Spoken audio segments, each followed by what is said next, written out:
A lot of young women today are using very horrible methods to try to become more beautiful.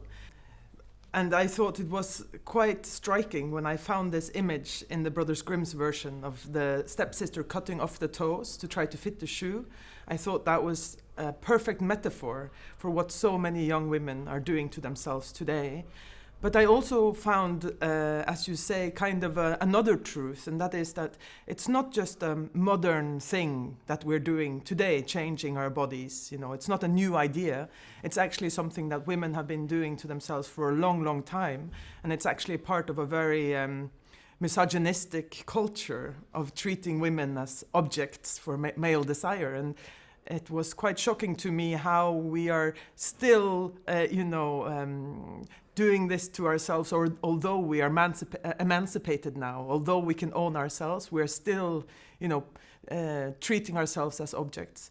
So I wanted to find things that felt like beauty treatments.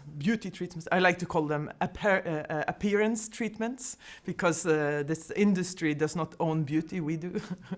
So that were both current and still had roots in the old time, like this the eyelashes sewn on by needle and thread. This might be a rumor, but and then the tapeworm is also a real treatment that people used to do. And when I wrote the movie, I did not know that Ozempic was gonna be the modern version. Yeah.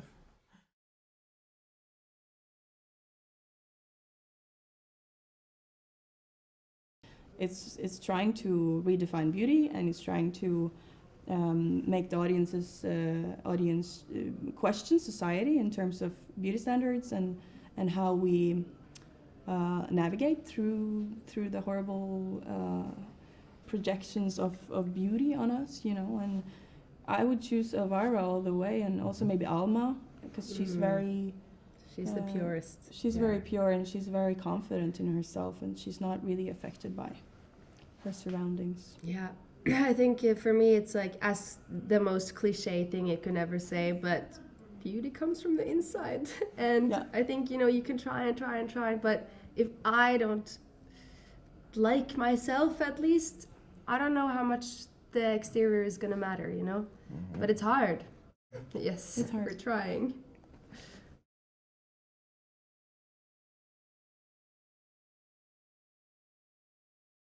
It was very important for me to say that I've found a kind of an ugly truth within a very beautiful feminine fairy tale that we serve our kids every day, and we are not critical of what we're actually giving our kids, and therefore I really wanted to bring like a real version. And also, as it's a body horror, I wanted the bodies to feel real and not like plasticky and fake like in Disney, because it's so perfect. So I was very inspired by Eastern European fairy tale cinema from the 70s, where the bodies are real and the nature is real, but the costumes are really costumey and the effects are really affecting, and maybe even give people the feeling that my version is what really happened, So this was really my intention, yeah.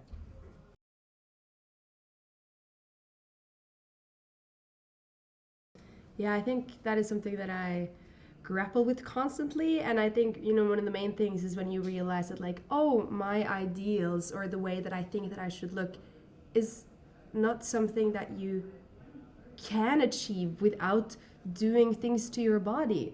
When you realize that, you're like, oh, the thing that I'm like comparing myself to isn't real. But so on the shoot, I was then, trying to go to the gym. I had one day off. I was like, I need to get skinny, and I broke my toe. And I was wearing the ugliest shoes and like jumping around while we were shooting this movie, and I was like, I'm the ugly stepsister too. I'm literally breaking my toe, trying to become perfect. I was like, this is so. And why does Cinderella? Such a good symbol. Why does Cinderella have to be skinny? Like who is responsible for that ideal? It's horrible. Why do we want that? Yeah.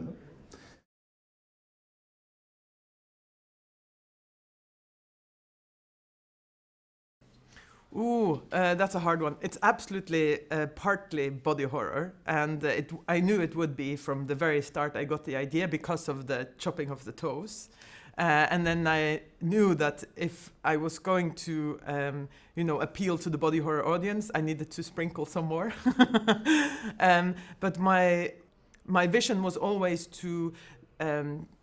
It's quite a commercial idea, taking Cinderella and flipping it on its head. So I didn't want to make it too obscure. I wanted to invite in a broader audience, and especially maybe the audience that would go see the Cinderella movie, And so I had this idea that I would invite into this pink, feminine fairy tale, and then slowly twist it and kind of show the real and uncomfortable insides of this feminine fairy tale. So I would maybe say it's funny, gothic fairy tale, body horror, yeah, something like that, yeah.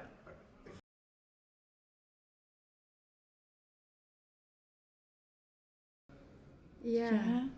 I mean, all the body horror is fun to shoot. Yeah. I mean, it's so cathartic in a way to be able to scream and just have this exorcism through acting. Like it's beautiful experience to to experience horror through a character, because it's horrible to live sometimes, and then it's necessary to let those feelings out and to to release pain in a way. Mm-hmm. Yeah.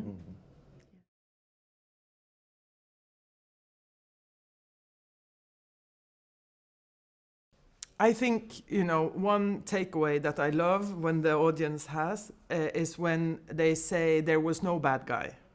All the women here are victims. And I would say even the stepmother, who is quite horrible, she's even a victim, because she's lived under this patriarchy herself. She has done these sacrifices. She has internalized this gaze and objectifying herself. And now she's passing on the knowledge that she thinks her daughter needs to have to survive, And I think this is still true to today. It's one of the reasons why it's really hard to break the cultural idea of what a woman should be, because we inherit this idea from our mothers, and it's really hard to be self-critical in that sense. So I think that's very important for me, yeah. Thank you.